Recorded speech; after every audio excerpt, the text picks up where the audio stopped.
Good afternoon. I'm Chief James Moore, the Rocky Mount Police Department, and beside me is United States Marshal for the Eastern District of North Carolina, the Honorable Scott Parker. We're here to talk about Operation April Showers, which is our latest operation in collaboration with the United States Marshal Service. Operation April Showers highlights the efforts and the ability of law enforcement to fight crime at the local as well as the regional and national level. In just 1 week, we have demonstrated a concentrated commitment to enhance the quality of life in our city. This operation represents the most recent illustration of our commitment to battling crime in the Twin Counties, but it's most certainly is not the last. I am grateful to United States Marshals Service Violent Fugitive Task Force and to our local law enforcement partners for their invaluable assistance in planning and executing this remarkable roundup of dangerous fugitives. This is just the latest example of our efforts of the federal, state, and local level law enforcement agencies teaming together to reduce crime in Rocky Mount while removing and exiling criminals from our community. Our network of law enforcement is stronger and more organized than ever before. Fugitives from gang members to sexual predators found out the hard way what happens when we pool our resources to tackle a problem together. In total, in this operation, we arrested 41 people, served 88 warrants, and seized 3 guns. Marshal Parker.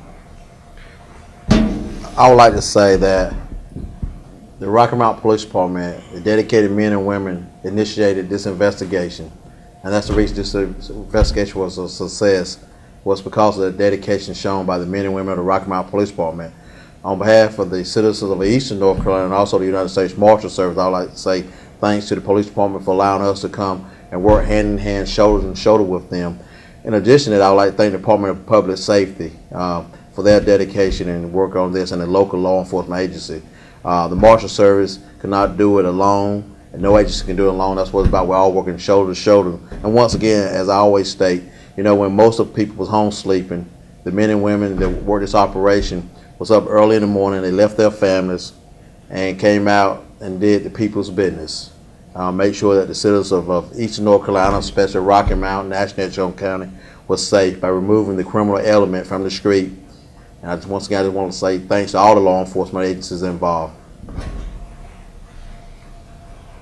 And thank you. And to officially to name some of the agencies, as Agent Parker, Marshal Parker stated: United States Marshal Service Violent Fugitive Task Force, Department of Public Safety, Probation and Parole, Nash County Sheriff's Office, Edgecombe County Sheriff's Office, and the Tarboro Police Department. Thank you. And we're willing to accept some questions now. Many of the suspects have been wanted for months or even as much as a year.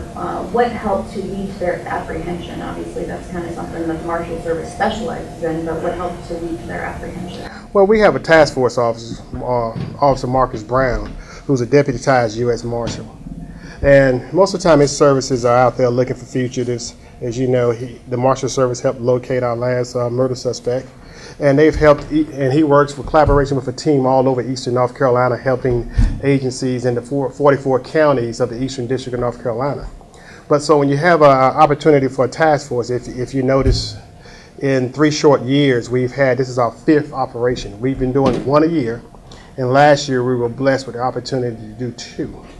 And as you know, they went anywhere from about 34 warrants served to over 500.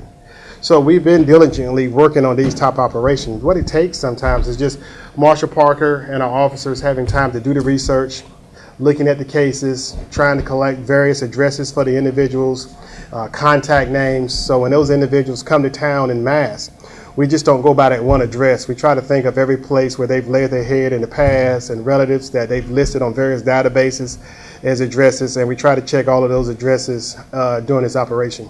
So that's the time-consuming part. It's not like a normal warrant operation.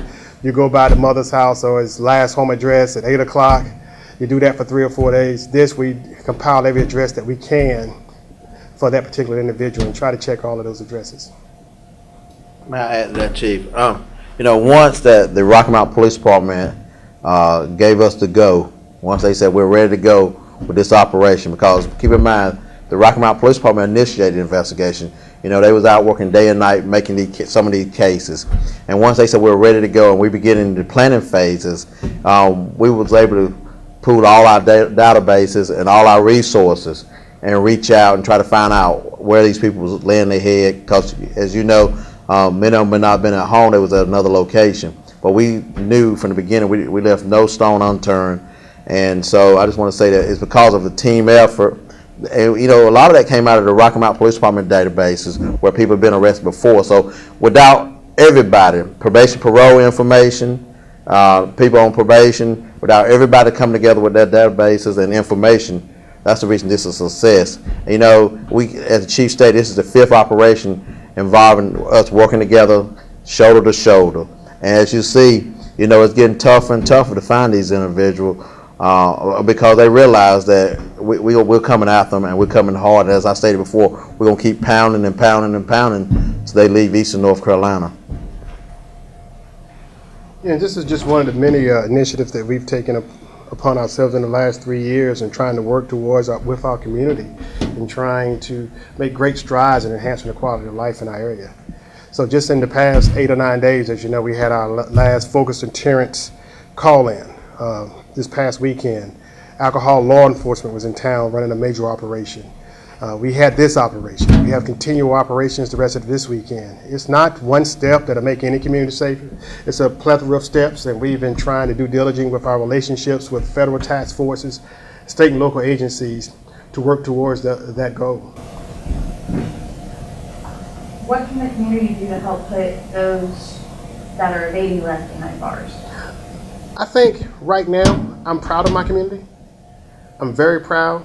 The community in the past 2 to 3 years have been really stepping up and really trying to work with us towards making us a safer community. I think now most of our community understand there's no community that exists in America that policed its way solely to a safer community. This was a collaborative effort between the citizens, the business community, the nonprofits in the community working towards that goal. But I think also for our community to embrace bystander innovation, capturing on bystander activity. As you know, as some of you are aware, we've been going around introducing the Green Dot program to our community, which is developed to corral bystanders to action. And I think so far, without even having Green Dot, our community is working towards that goal. I think the Green Dot program will be a force multiplier in branding something our community is already engaging in.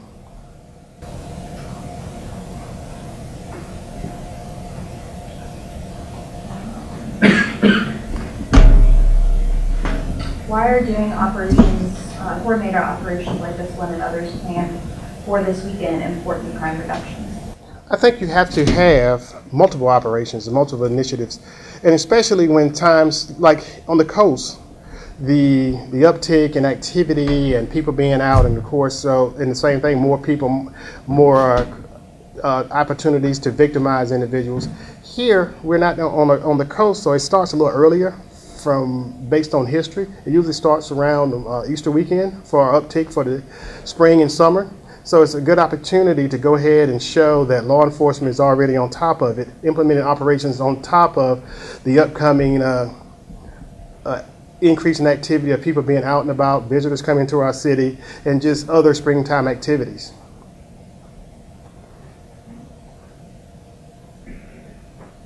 Anyone else? All right, well, thank you. We appreciate it. Thank you.